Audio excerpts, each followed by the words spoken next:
हो सकता है थोड़ा देना लेना पड़ जाए, वो बात की बात है, दोगे लोगे तो बाद में भी देना लेना पड़ेगा, पर किसी से काम निकालना है डायरेक्ट जाकर पूछो, डायरेक्ट बात करो। पर आप पहले जीजा जी के पास गए, जीजा जी के बाद में फूफा जी के पास गए, फूफा जी के बाद में मामा जी के पास गए, फिर इतनी रिश्तेदारी ढूंढते हुए उनका संबंध किससे, उनकी पहचान किससे, उनका संबंध कहाँ से, तब जाकर आपने उनसे फ़ोन लगवाया, तब ऑफिसर के पास गए। ऑफिसर को गुस्सा इस बात का आया कि तुम जो 4 जनी के पास होके आए हो, तुमने अगर 50,000 रुपये दिया तो उसमें 10-10 हज़ार तो इन्हीं को बांट दिया, फिर मेरे पास बचा क्या? तो उन्होंने कहा फाइल फिर उठा, फाइल को उठाओ यहाँ से, नहीं चाहिए, ले इसका काम बहुत लेट करना।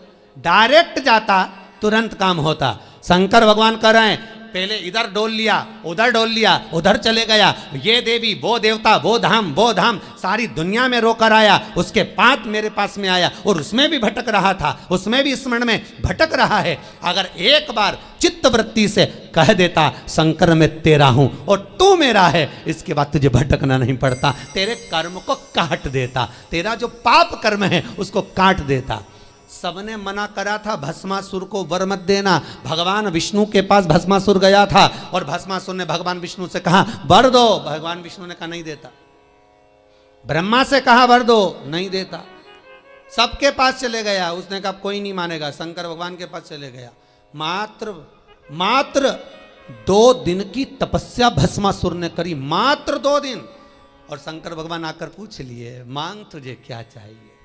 भस्मासुर आंखें मलता रहा कि 2 दिन में प्रकट हो गए, मैं तो हजारों साल तप करा तो नहीं प्रकट हुए, यहाँ तो 2 दिन में।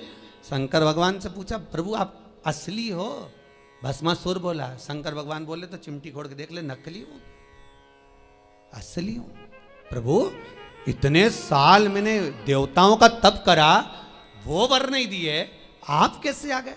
शंकर भगवान बोले तू तो 2 दिन तक तप करा, कहीं का आकर 1 लोटा पानी चढ़ा के चले जाए, 3 बार ताली बजाए, बम बम बोले, हम तो उतने में भी राजी। और यहाँ हमारे ससुर ने तो यहाँ तक दक्ष प्रजापति का सिर कटा था, बकरे का मुख लगा था। बकरा क्या हिंदी में स्तुति करता है? बकरा क्या अंग्रेजी बोलता है? बकरा क्या उर्दू बोलता है? बकरा क्या बोलेगा? बकरा तो एक ही शब्द बोले, अब मेरा ससुर जब बोला, मुझे इतना अच्छा लगा कि मेरा ससुर कितनी अच्छी स्तुति कर रहा है, तो शंकर भगवान ने उसी दिन कह दिया जो मेरे मंदिर में आके बम बम बोलेगा मैं समझ जाऊंगा मेरा ससुर आया है। इतनी सरल भाषा शंकर जानते हैं, दुनिया नहीं जान सकती, तो क्यों भटको रे? कभी यहाँ चले गए, कभी वहां चले गए, कभी उससे कह दिया, कभी उससे कह दिया, डायरेक्ट शंकर के पास सीधे।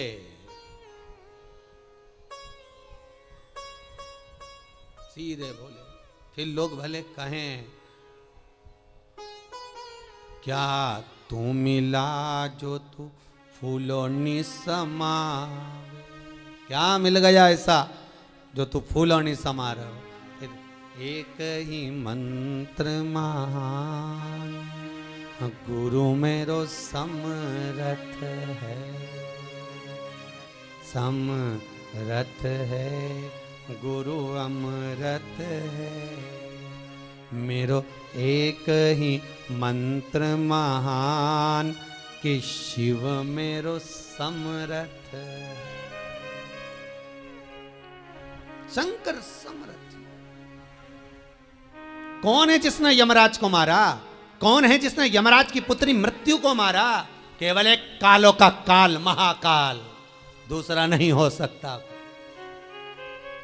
अकाल मृत्यु वो मरे जो काम करे चंडाल का, काल उसका क्या बिगाड़े जो भक्त हो महाकाल का। शंकर का भगत का बिगड़ेगा क्या? क्या बिगड़ेगा? शंभु है। भस्मासुर बोले 2 दिन का तप और तुम आ गए सामने? अरे 2 दिन बहुत होते हैं।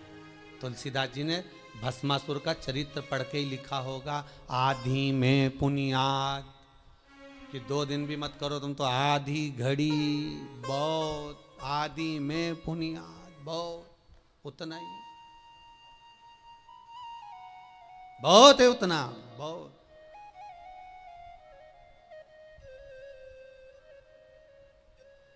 ज्यादा नहीं महाराज। रावण को बाबा तूने लंका दिया,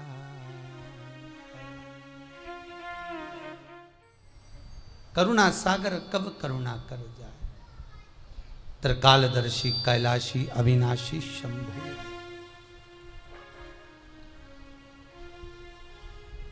महाराज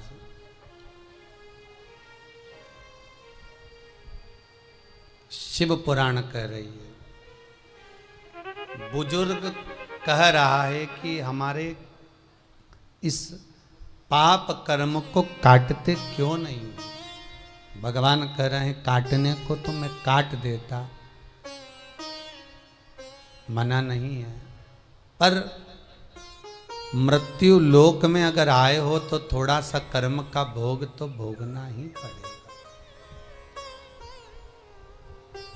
संपूर्ण जीवन सुखमय हो, खूब डनलफ के गद्दा हो, चकाचक भोजन हो, रोज 56 भोग खाओ, खूब अच्छे से रहो, तो भी दुख तो जीवन में थोड़ा ना थोड़ा तो घेरेगा ही, थोड़ा ना। पहला मंद प्रारब्ध, दूसरा तीव्र प्रारब्ध और तीसरा तीव्रतम प्रारब्ध। दूसरे नंबर का हमारा कर्म, अगर हमने बहुत बेकार कर्म है, हमारे बहुत तकलीफ है, बहुत कष्ट है, बहुत दुख है, शिव महापुराण की कथा कहती है कि सदगुरु की शरण चले जाओ। संत महात्मा जोगी सन्यासी तपस्वी साधक उपासक कोई सदगुरु के पास जाकर निवेदन करो तो कुछ हमारे पूर्व का करा हुआ पाप कटना प्रारंभ हो जाए। हमारा पुराना पाप धीरे धीरे कटे। सत्कर्म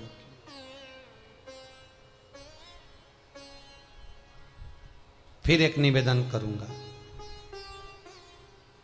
जीवन में अगर बहुत तकलीफ है, बहुत कष्ट है, आपको पहले भी कहा फिर कहते हैं, 15 अक्टूबर को शिवरात्रि पड़ेगी।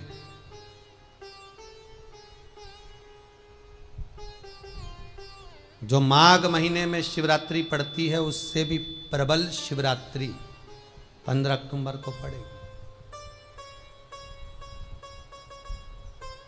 ये शिवरात्रि अधिक मास के महीने की शिवरात्रि है, अश्विन की। 19 वर्ष के 2 बार गैप करने के बाद ये अश्विन का जो अधिक मास आता है, इसके बाद 183 वर्ष के बाद आएगा, और 183 वर्ष के बाद फिर इसमें की शिवरात्रि प्राप्त होगी। और 183 वर्ष किसने देखे? कौन ने देखे? और निवेदन करूंगा, अगर जिंदगी में थोड़ी सी तकलीफ है, दुख है, कष्ट है, परेशानी है, तो उस शिवरात्रि को हाथ से मत जाने दो।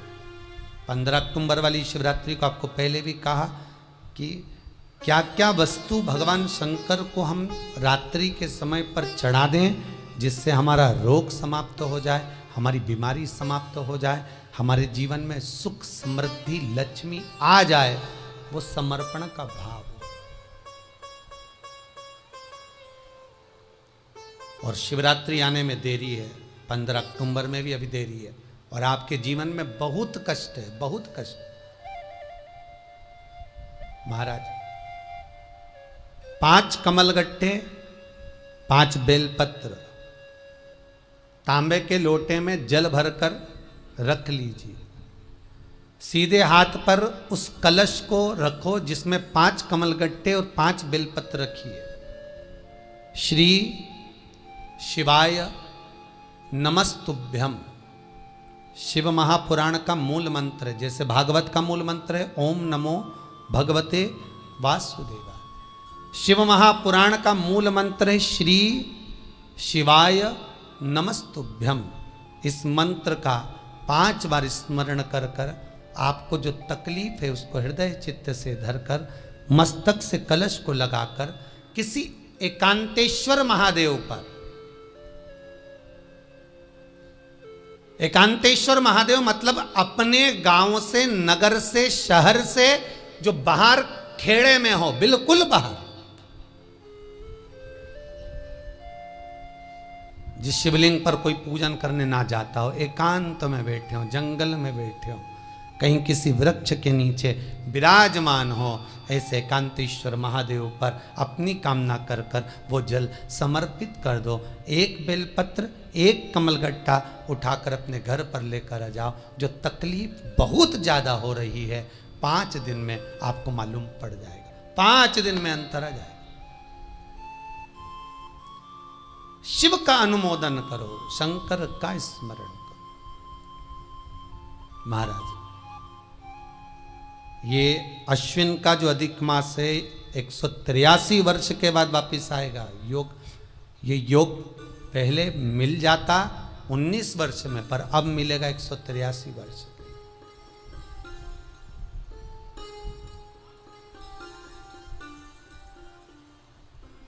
एक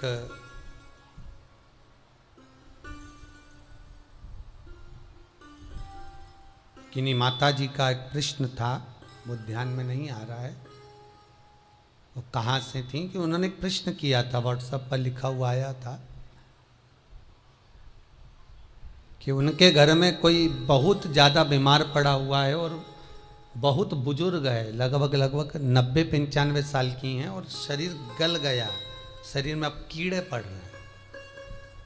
सिस्टर को बुलाते हैं, डॉक्टर को बुलाते हैं, तब उनको साफ करते हैं, शरीर इतना गल चुका। उसके लिए क्या करना चाहिए? एक निवेदन करूंगा, एक भगोनी में गेहूं रख लीजिए, एक पात्र में गेहूं, जो बहुत बुजुर्ग हो चुकी हैं, कीड़े पड़ रहे हैं शरीर में, आपने एकादशी दे दी, गीता जी करवा दी, पाठ करवा दिया, गौदान करवा दिया, मोक्ष करवा दिया, सब कुछ करवा दिया, तो भी मुक्ति नहीं मिल रही है, तो पात्र में गेहूं रखकर उन माता जी की सीधे हाथ की 3 उंगलियां उस गेहूं में डालकर उनका नाम और गोत्र बोलकर वो गेहूं गाय को खिला दीजिए। पात्र किसी गरीबड़े को, भिक्षुक को दे दीजिए। महाराज, 3 या 4 दिन में मोक्ष प्राप्त हो जाता है।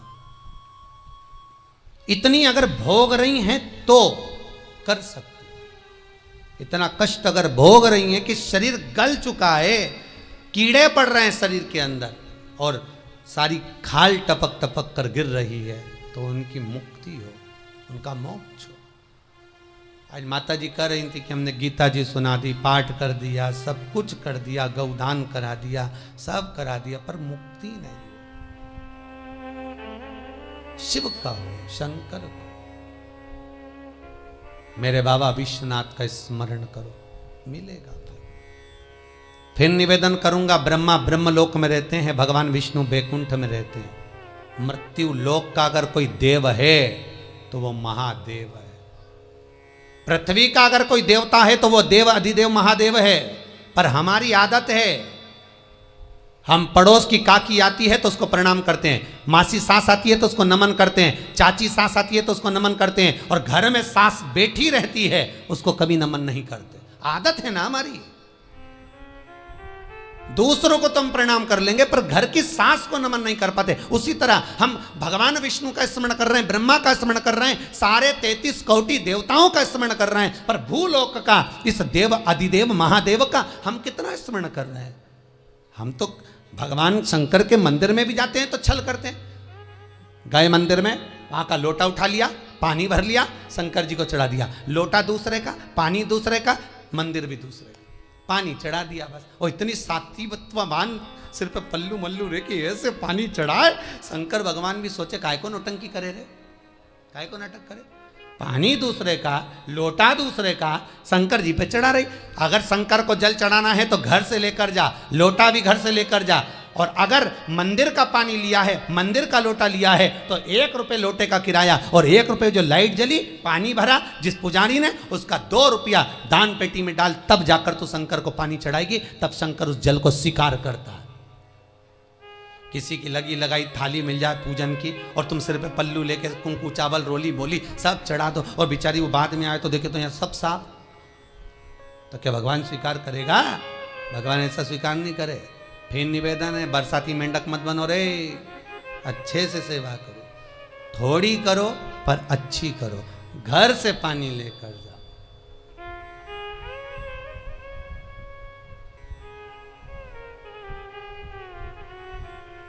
कल कोतवाली चौराहे से, हमारे सीहोर के कोतवाली चौराहे से कोई बहन जी आई थी 33 मालपुआ लेके, कहे गुरुजी संकल्प करा दो। हमने कहा पानी लाओ, तो क्या तुम्हारे यहाँ नहीं है? हमने कहा हमारे यहाँ तो कुआं है, लिया। चावल लाओ, तो क्या गुरुजी पूजन मंडप में होंगे ना चावल जरा सा।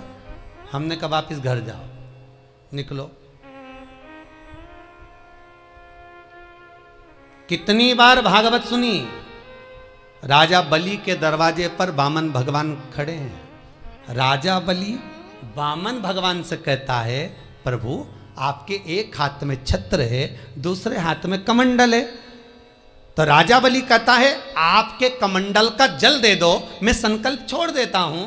वामन भगवान कहते हैं राजन अगर मेरे कमंडल का जल लेकर तू संकल्प छोड़ेगा तो वो संकल्प मान्य नहीं होगा, तुझे स्वीकृत नहीं होगा।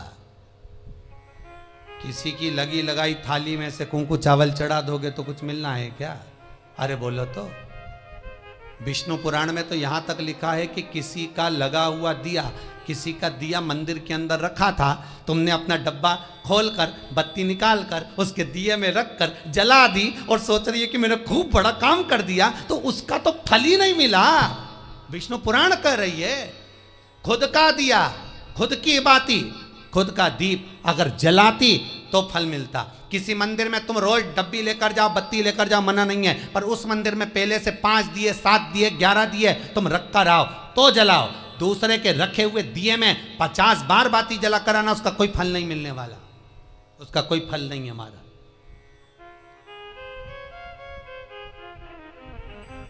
खुद का जल लेकर जाओगे, खुद का लोटा लेकर जाओगे तो फल। यहां तो स्वयं भागवत कह रही है, राजा बलि के सामने वामन भगवान कहते हैं राजन तेरे कमंडल को लेकर आ, उससे संकल्प छोड़, अगर मेरे जल का संकल्प छोड़ेगा तो उसका कोई फल नहीं मिलने वाला। राजा बलि अंदर गया, जाकर भी उसने कर्म बेकार कर दिया। राजा बलि ने क्या, कमंडल लाना था खुद का, उठा लाया शुक्राचार्य जी का।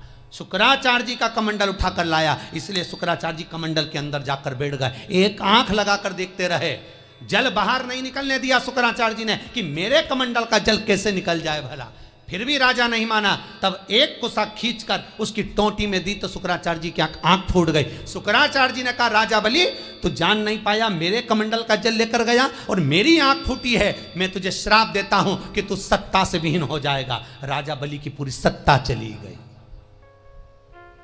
पूरी सत्ता मात्र कमंडल के जल के कारण चली गई। तो आप अगर दान करने जा रहे हो, आप कन्या दान करने जा रहे हो, आप गौ दान करने जा रहे हो, आप वस्त्र दान करने जा रहे हो, आप मालपुए का दान करने जा रहे हो, आप स्वर्ण दान करने जा रहे हो, तो जल चावल आपका होना चाहिए, संकल्प आपका होना चाहिए, दूसरे का नहीं। इसलिए नैमिषारण्य में जो 108 शिव महापुराण की पोथी बिठाई तो वहां जो संकल्प छूटा आपके घरों में छुड़वाया है, घर के अंदर।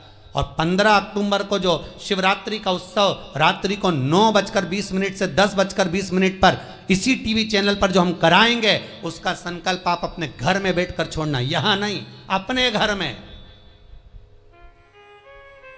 और अगर कोई यहां आता भी है तो साथ में पानी की बोतल लाओ, चावल लाओ, पूजा की थाली लाओ, फिर बैठो।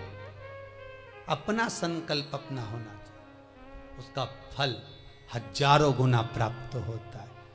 दूसरे का जल, दूसरे का चावल स्वीकार कर लिया, उससे फल की कामना नहीं है, हमारा मिलता नहीं। फिर भले 4 घंटे तक तुम ढोलक बजा बजा के गाओ, तांबा का हंडा में तातो धरा पानी, और नींद आए भोला नवा के रहूंगी, भोले को अपना बना के रहूंगी। शंकर भगवान जी बोले पूरी रात गाए तो भी नहीं आऊं मैं, तो जा गाय को है भोलानाथ। शिव को मनाने के लिए आडंबर की जरूरत नहीं है, शंकर को मनाने के लिए बहुत साधना करने की भी जरूरत नहीं है। शंकर तो कहते हैं 3 बार ताली बजा दो, बम बम बोल दो, उतने में भी राजी हूं। पानी नी भी चढ़ाए चलेगा, ताली नी भी बजाए चलेगा, बम बम नी भी बोला चलेगा। शंकर का शिव महापुराण की कथा कहती है इतना भी ना बने तो मेरे मंदिर के सामने से निकल कर चले जा, उतने में भी कल्याण कर दूंगा। ये भी ना बने तो मेरे मंदिर का शिखर देख ले, शिखर दर्शनम सर्व पाप नाशनम। मात्र शिखर का दर्शन कर लेने पर भी मैं तेरे पाप छिन्न कर देता हूं, समाप्त कर देता हूं, तेरी जिंदगी खुशियों से भर। शिव करें उतने में भी संतुष्टि है।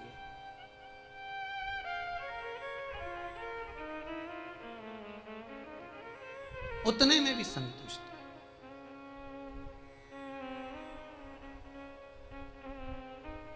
शंकर का अनुमोदन करने वाला, शिव का स्मरण करने वाला है।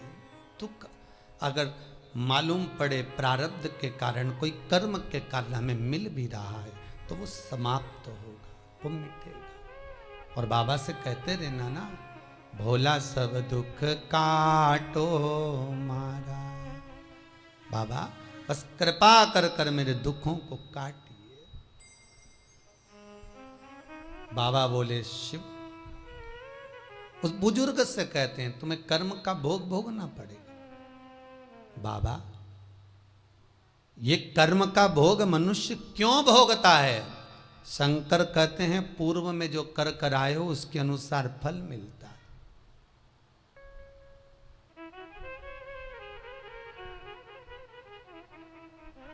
अभी 2 दिन पहले की कथा याद करो। कथा में कहा था खूब भगवान ने धन दे दिया, जिसके घर में 10-10 नौकर लगे और घर का मालिक इतना चड्डा पहनकर, टी-शर्ट पहनकर कुत्ते को छी करा रहा है। कथा में कहा था कि नहीं कहा था? तो किसी ने प्रश्न किया था, गुरुदेव इनके घर में 10-10 नौकर लगे, इनके घर के बच्चों को तो नौकरानियां पाल रही, दासियां पाल रही, और सेठ जी अच्छा चड्डा पहन के, टी-शर्ट पहन के कुत्ते को छी करा रहा। तो ये कहीं लिखा? अरे गरुड़ पुराण उठाकर देखो ना, ये भी कर्म का भोग है कि तेरे घर में 10 नौकर काम कर रहे हैं और कुत्ते को छी मॉर्निंग वॉक में तू करा रहा। तुमने भी देखा होगा रे, जितने लोग टीवी पे कथा सुन रहे हैं, सही बताओ ईमानदारी से, अपनी अपनी स्वीकृति भेजना हो व्हाट्सएप पे जरूर। देखा होगा कि नहीं देखो, सुबह सुबह लोग कुत्ता इतनी शान से घुमाए, कुत्ता इनंग जाए तो वो इनंग, कुत्ता उधर जाए तो वो उधर। हमें ये समझ में नहीं आया कि ये कुत्ते को घुमा रहा है कि कुत्ता इसे घुमा रहा है। वो इधर जाए उधर, उधर जाए उधर, उधर जाए, कहां कर। इसलिए निवेदन मत बुरे कर्म कर बंदे, वरना पछताएगा। भगवान की आंखों से तू बच नहीं पाएगा, तू बच नहीं पाएगा। कर्म का भोग भोगना पड़सी पड़ेगा, चाहे रो के भोगो चाहे हंस के भोगो। इसलिए निवेदन है खूब बढ़िया चकाचक खाओ पियो मौज करो, जिंदगी अलमस्त जियो। कितनी भी जिंदगी में दुख आए रोना नहीं, सुखी रहना, मुस्कुराते रहो, क्योंकि आखिरी में जो फोटो टंगेगा वो तो मुस्कुराने वाला ही टंगेगा। तुम भले जिंदगी रो के निकाल, फोटो में तो तुम स्माइल देते ही मिलोगे, माला टंगी रहेगी, मुस्कुराते। जित्तों के घर भी जाके देखोगे तो मुस्कुराता हुआ फोटो मिलना है, रोता हुआ किसी का नहीं मिलेगा, भले जिंदगी कितनी भी रो के निकाल। चित्त वृत्ति को लगाओ भजन में, कीर्तन में, स्मरण में। जितना समय गया जाने दो, जो बचा उसको शंकर में लगा दो, शिव में लगा दो। महाराज कर्म का भोग भोगना है, गति प्रारब्ध की।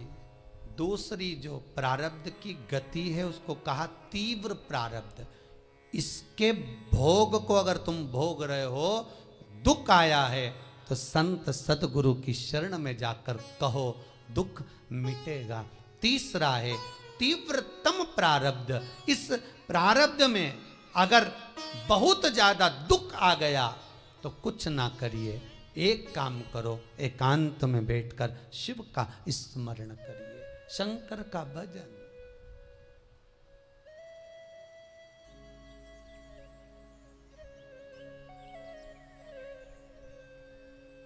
बटकेश्वर महादेव और पिपलेश्वर महादेव,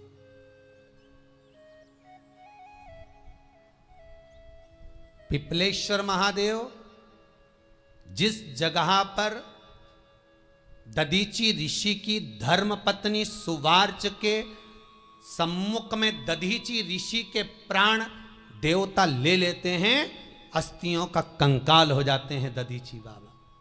उनकी धर्म पत्नी रोती हुई अपने पेट पर पत्थर मारती है गर्भ को नष्ट करने के लिए।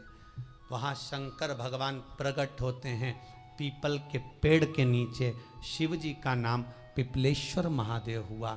जो बालक पीपल के पेड़ के नीचे जन्मा उसका नाम पिपलाद हुआ। दो महादेव अपनी पुस्तिका में लिख कर रख लो, एक बटकेश्वर महादेव और एक पिपलेश्वर महादेव।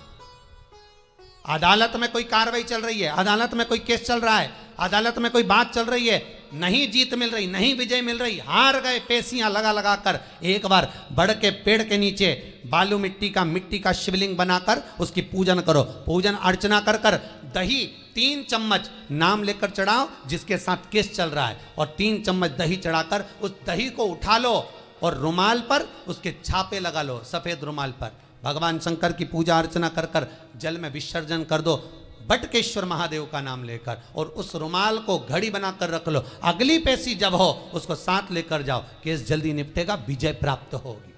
मात्र 3 सोमवार करिए बटकेश्वर का स्मरण। उसी तरह पिपलेश्वर महादेव, कितनी भी बड़ी जिंदगी में रोग हो, चाहे कैंसर जैसा हो, लीवर हो, किडनी हो, कितना भी बड़ा रोग हो, भगवान पिपलेश्वर महादेव का स्मरण करिए। पीपल के पेड़ के नीचे शंकर भगवान के शिवलिंग का निर्माण कर कर उसकी पूजन अर्चना करिए, उस पर शहद चढ़ाइए। पीपल का वृक्ष, आंवले का वृक्ष, शमी का वृक्ष, बेलपत्र का वृक्ष, ये औषधि पूर्ण है महाराज। डॉक्टर ने कह दिया डायलिसिस कराना जरूरी है, तो एक बार इस शिव महापुराण का उपाय जरूर करना। डायलिसिस कराने से पहले 5 छोटे छोटे पीपल के पत्ते लेना, शंकर जी का शिवलिंग का निर्माण पीपल के पेड़ के नीचे करना, मट्टी का पार्थिव शिवलिंग निर्माण कर कर उसकी पूजन कर कर बेलपत्री 5 चढ़ाकर 5 पीपल के पत्ते 5 शमी के पत्ते शंकर पर चढ़ा देना, आरती पूजन करना। शमी का पत्ता बेलपत्र छोड़कर 5 पीपल के पत्ते उठा लेना। जिस व्यक्ति को डायलिसिस का बोला है उस व्यक्ति को 5 पत्ते पीस कर छान कर पिला देना। 3 दिन बाद फिर जाकर डॉक्टर को चेक करवाना, डॉक्टर डायलिसिस का मना कर देगा, लीवर किडनी अपना काम करना प्रारंभ कर देगा। पिपलेश्वर महादेव की पूजन, पीपल के पत्ते की औषधि जीवन का सुख दे जाती है। कोई पिपलेश्वर महादेव सहज नहीं है महाराज। कितना विचित्र वर्णन है, प्रैक्टिकल जरूर करना। सीओर वाला महाराज कहीं झूठ तो नहीं बोल रहा, और व्हाट्सएप पे लिखकर भी भेजना करा कि नहीं करा, क्योंकि शिव महापुराण की लेखनी है। वेद व्यास जी महाराज वर्णन करे, गलत नहीं कर सकते। किसी को बहुत खून निकल रहा है, बहुत एक्सीडेंट हो गया, खून पर खून निकल रहा है, उसको अगर होश है और वो होश में है तो 5 पीपल के पत्ते किसी भी वृक्ष के तोड़कर पिपलेश्वर महादेव का नाम लगकर उसको खिला दो, चबा चबा कर, उसी समय खून निकलना बंद हो जाएगा, रक्त बंद। पिपलेश्वर महादेव का मात्र स्मरण ही सुख दे जाता है, आनंद की अनुभूति करा देता है।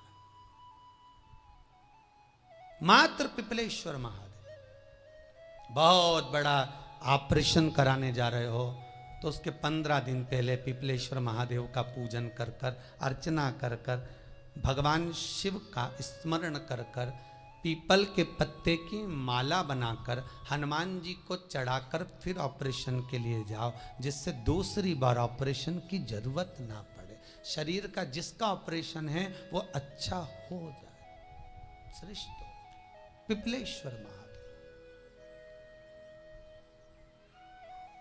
भगवान शिव ओघड़ दानी।